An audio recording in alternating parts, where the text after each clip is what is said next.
The Metaverse concept has been turning heads left, right, and centre in recent times. But did you know that this new Metaverse environment actually stretches above and beyond just the Mana, Axie, and Sand tokens?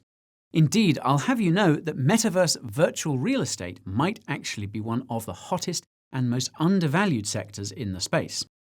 So, if you're looking for the best land ecosystems in the Metaverse, then this is a video you just cannot miss.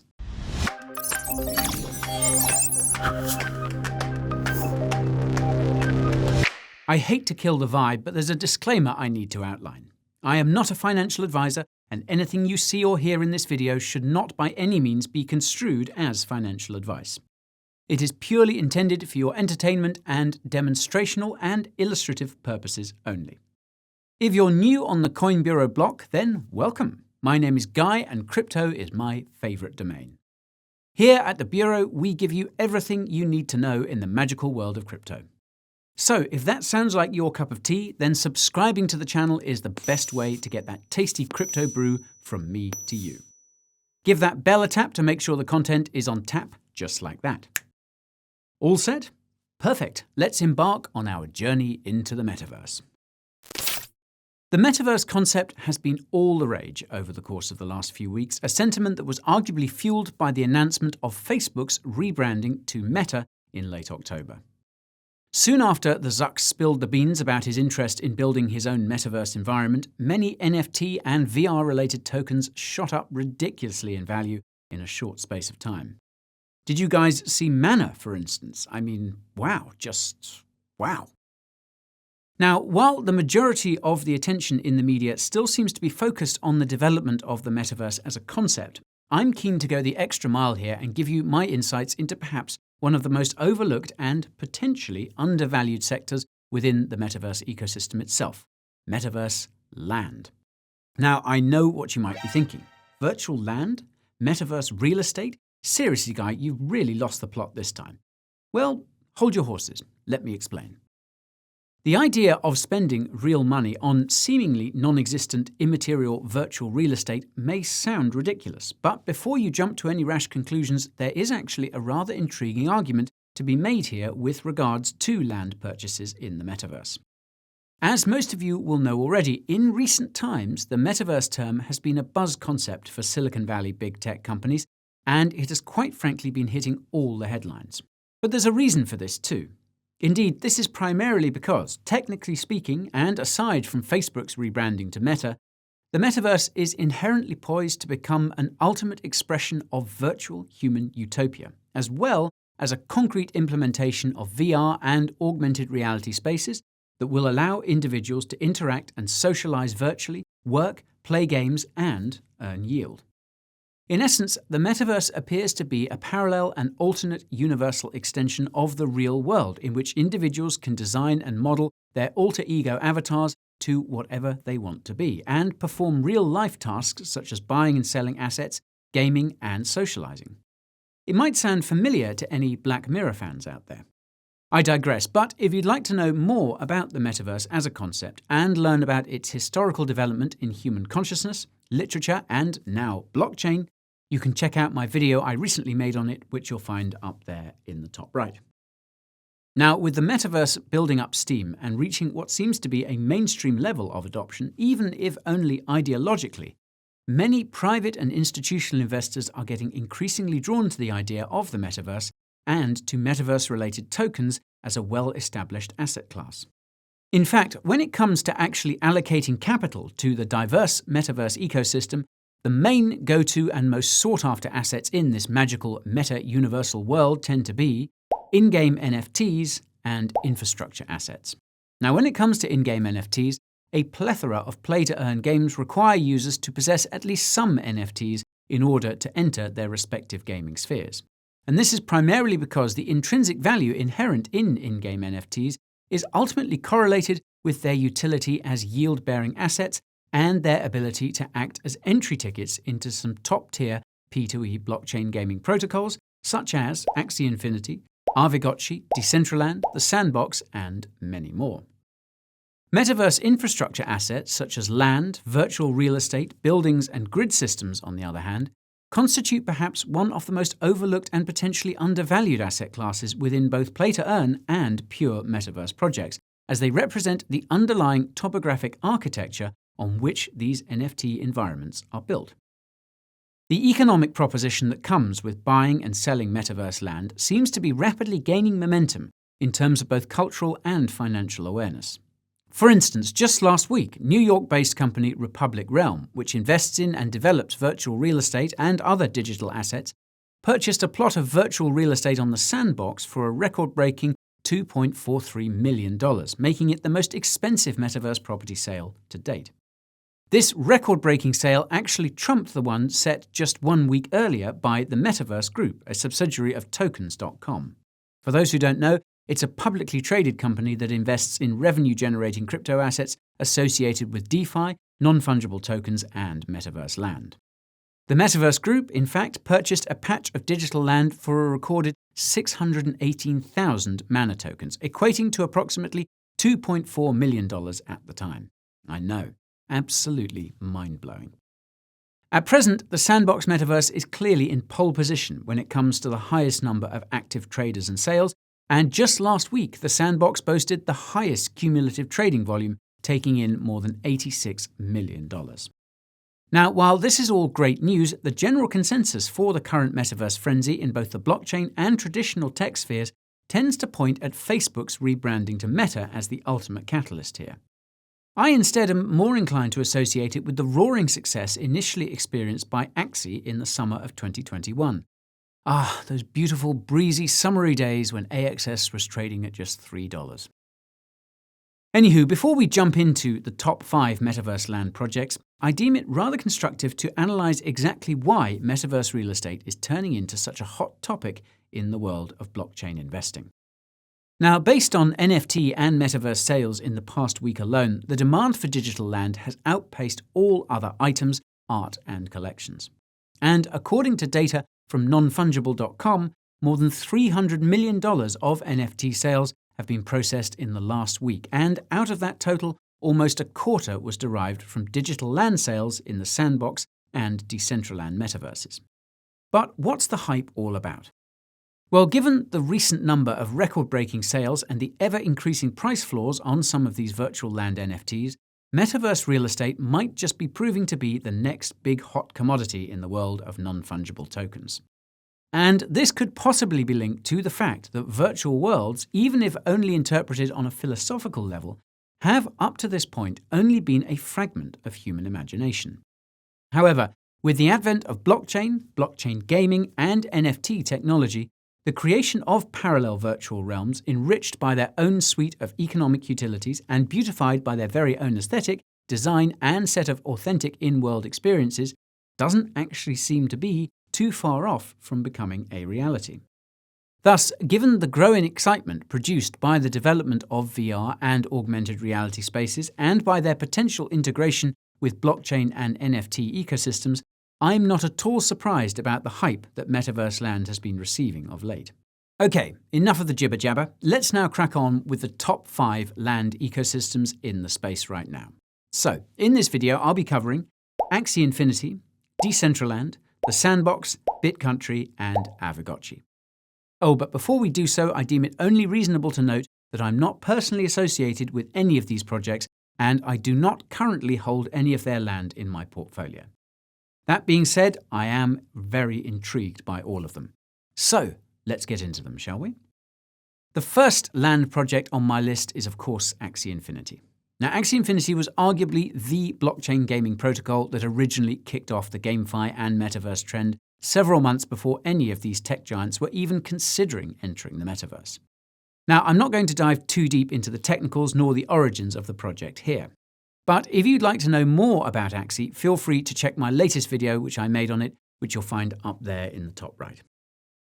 Now, when it comes to Axie Infinity's land ecosystem, it admittedly doesn't possess the aesthetic appeal of many of the newer metaverse projects out there right now. But it must hold a top 5 position in my eyes simply because of its historical value as arguably one of the earliest expressions of in-game real estate. Now, Axie Infinity's primary homeland is called Lunasia, an Ethereum-based land ecosystem subdivided into tokenized plots of land which act as homes and bases of operation for the game's Pokemon and Tamagotchi-esque Axie monsters. These plots of land can be upgraded over time using a variety of resources and crafting ingredients that can be found when playing the game. On top of that, players and landowners might find AXS tokens on their land plots, or use their Axie monsters that occupy their land plots to explore resource nodes on the map, which constitutes an additional way for Axies to farm AXS and gain additional resources. Now, these resources will regularly spawn in nodes across the Lunacia metaverse, and they can be implemented by players to upgrade their land plots and their Axies. But it's important to note that Lunacia landlords will have first rights to any resource that spawns on their land. Now, these in-game resources can range from herbs to stone to wood, crystals, or, and funnily enough, even goo. Furthermore, landowners in Lunacia can host real-time battles between Axies and other monsters called Chimera on their plots, and gain access to some resource assortments, items, and blueprints to upgrade both individual Axies and their land architecture as well. Technically speaking, Axie Infinity's Lunacia world is made up of 90,601 plots of land that are all represented on-chain as non-fungible tokens and are freely tradable by users on platforms like OpenSea and the Axie Infinity marketplace. The magical world of Lunacia comprises 7 different land types, with each type having its own metric of rarity, geotopographic location, and utility range. In terms of pure rarity, Axie Infinity boasts 4 different item categories, with these being common, rare, epic, and mystic, with each one holding its own individual set of aesthetics, utilities, and individual characteristics. Now, the 7 land types within the Lunacia metaverse include Savanna, Forest, Arctic, Mystic, Genesis, and Lunas Landing. In terms of map structure, Lunacia is represented as a 301 by 301 grid system, with each square representing a tokenized plot of NFT land called Terra, which can be purchased, rented out, or developed by players. Landholders can upgrade and customize their territories to host shops and chimera summoning beacons, produce resources, and even act as access points for dungeons. And now for a bit of metageography, folks. Lunacia appears to be structured as something akin to the architecture of a classical Roman city, following a traditional crux-like central cardus and decumanus system. Big words, I know. The main component of Lunacia, known as Lunas Landing, is owned by Lunacia's High Council, and its ultimate purpose is to incentivize content creators to host a variety of world events, such as multiplayer battles and raids. The pink squares surrounding Lunas Landing constitute public resource nodes and Chimera span locations, and these lands will also play a role in hosting dungeons. The blue lines on the map represent rivers, and they cannot be crossed by traveling Axies, but roads built on top of these rivers will essentially act as bridges, enabling Axies to move from one plot to the other. Savanna plots are marked on the map as orange, forest plots as green, Arctic as white, and Mystic as light blue, all nice and straightforward. Now, aside from Lunas Landing central plots marked as red on the map, a special series of Genesis plots are located around the main square, which are marked as dark blue and black. Genesis land is amongst the rarest within the Axie metaverse, and its supply is capped at 220 plots in total, which essentially makes it an extra scarce asset. Unsurprisingly, the highest land sale on Axie Infinity to date came from a Genesis plot, which sold in late November for a whopping 550 ETH, equating to approximately $2.48 million at the time. Not too shabby. Okay, so that's Axie. Next up, we have Decentraland. Decentraland is a decentralized online VR world similar in many ways to The Sims and Second Life games. But the main difference here is that Decentraland primarily runs on the Ethereum blockchain, and it was developed to support the creation, hosting, and the sale of virtual land plots as NFTs. Now, once again, if you'd like to know more about Decentraland as a project, make sure to check out my video I made on it, which you'll find, yep, you guessed it, up there in the top right. Decentraland's metaverse environment follows a structured grid system made up of finite, traversable, and 3-dimensional virtual spaces referred to within the Decentraland ecosystem as land tokens. Landholders can leverage their blockchain real estate to host events such as exhibitions and concerts, run competitions, and even monetize content creation. Now, land is represented on-chain as a non-fungible digital asset stored and maintained in an Ethereum smart contract. Land in Decentraland is subdivided into parcels, which are identified by Cartesian coordinates such as x and y, and they are permanently owned by members of the community thanks to the proof of ownership contract wrapped within each land NFT. Land parcels can be purchased using Decentraland's native token, Mana, an asset which saw extraordinary upside momentum soon after Facebook's rebranding to Meta. Some land parcels can be further organized into themed communities called districts, which are essentially comprised of adjacent parcels that share user interests. By organizing parcels into districts, the Decentraland community can create shared spaces with common use cases and event themes. Now, Decentraland was initially created with more than 90,000 land units, which were all purchased during the initial Decentraland auction. While this number is currently capped, it could very well be increased by the DAO through community voting in the future. Now, each land unit is 33 feet wide and 33 feet long with an unlimited height. Adjacent land parcels can be merged to create what is referred to as an estate, which constitutes a hybrid structure of parcels that can be interconnected directly through the Decentraland marketplace. Once a user owns a parcel of land, a district, or an estate, they can also become Decentraland builders, allowing them to add scenes or entirely customized environments to their land spaces. The beauty of becoming a builder is that it's actually a rather streamlined process, and it does not require any technical or coding knowledge. This is because Decentraland equips users with a large pool of pre-built scenes that can be seamlessly applied to land parcels. It must be noted, however, that users aren't technically required to hold any land to enter or participate in the Decentraland metaverse. In fact, users can enter Decentraland as a fully customizable avatar or as a virtual representation of themselves. There are hundreds of different free outfits to choose from, but users can also spend some Mana tokens to purchase unique clothing items such as NFTs and create their own personalized avatars, if they choose to do so. Thus far, the highest land sale for a Decentraland land plot came from the Metaverse group, which purchased a plot of virtual land for a recorded $2.43 million, with a goal to develop and facilitate fashion shows and commerce within the exploding digital fashion industry. So, look out for me sporting a swanky Decentraland Louis Vuitton man bag very soon, folks. Next, we have the Sandbox.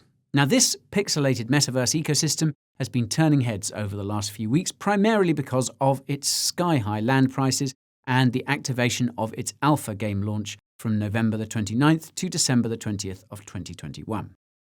I'll leave a link in the description to my more in-depth video on the Sandbox as a project in case you're interested. Now, in a similar fashion to the Decentraland model, the Sandbox metaverse is made up of different digital pieces of non-fungible real estate called lands. Each land is a unique Ethereum-based ERC-721 NFT asset that can be purchased directly on the Sandbox marketplace or on major NFT trading venues such as OpenSea. Now, the Sandbox metaverse is made up of a total of 166,464 lands, and game designers and platform users can use land to build digital experiences, such as games or 3D dioramas, or even populate them with asset tokens to customize and enrich their metaverse real estate properties. Multiple lands can be combined on-chain to form estates and can also be utilized to create a special kind of estate known as a sandbox district. Both estates and districts can be leveraged by holders to host private parties, events, concerts, symposiums, and so much more. And fun fact, in late December, entertainer and old-school rapper Snoop Dogg dropped some news. You could say he dropped it like it's hot. Anyway, this was the news of his newly acquired mansion in the Sandbox metaverse. Snoop Dogg has also released his Snoopverse Early Access Pass that will give ticket holders access to the complete Snoop Dogg metaverse experience in the Sandbox. And he also has released his Private Party Pass as a limited series of NFT tickets, granting holders exclusive access to NFT drops and concerts. And this is just one simple iteration of what's technically possible within the Sandbox metaverse. And I, for one, am very excited by it. Now, land on the Sandbox can be accessed through a virtual map, which can be found on the Sandbox's main website. Of course, in a similar way to the traditional real estate market, the proximity of lands to large partners and other well-known entities in the metaverse will play a major role in the gameplay, visitor count, economy, and visibility of the games built on those lands. Okay, so that's the top 3 land ecosystems covered. Now, on to BitCountry and Aavegotchi. The BitCountry Metaverse Network is an application framework and substrate-powered blockchain for user-generated metaverses and games. The network is built with Substrate with a rich set of primitives that allow developers to make use of powerful and familiar programming idioms to develop their own customized metaverse ecosystems. BitCountry recently won its parachain slot within the Kusama ecosystem, securing over $100 million in locked KSM from over 25,000 stakeholders. Rather impressive, if you ask me. Now, what I find rather fascinating about BitCountry is that it will allow platform users to architect their own personalized virtual worlds and land structures, essentially enabling them to create their own metaverse experiences. The domain bit.country was acquired by co-founder and CEO Ray Liu on the 22nd of January 2018 while he was attending the US-China Blockchain Conference in San Francisco. In 2019, the BitCountry founders had the plan to create a platform that provides a new way to build communities on Web 3.0 while also being driven by economics and governance. Thus, BitCountry aspires to create a decentralized virtual world governed by the community, an open economy infrastructure, an open NFT protocol to make the objects in the virtual world usable, and a platform allowing user-created metaverses, experiences, and applications. Now, as it pertains to land, in the user-specific metaverse, the owner will have a map of land blocks similar to Google Maps. Underneath the map will be a 3D world that users will be able to dive into by simply dragging the icon to a specific location on the map itself, making it a truly immersive VR experience as a whole. The total supply of blocks is currently capped at 100,000 land blocks, but future supply and inflation will be primarily determined by the governance of the General Council. Each land block can be subdivided into a maximum of 100 land units, and landowners will possess mining power for bit assets, which are the base material and energy source of the BitCountry metaverse. Now, while it's still very early days for the BitCountry metaverse ecosystem, I'm quite intrigued to see how it will develop as its future roadmap milestones are hit.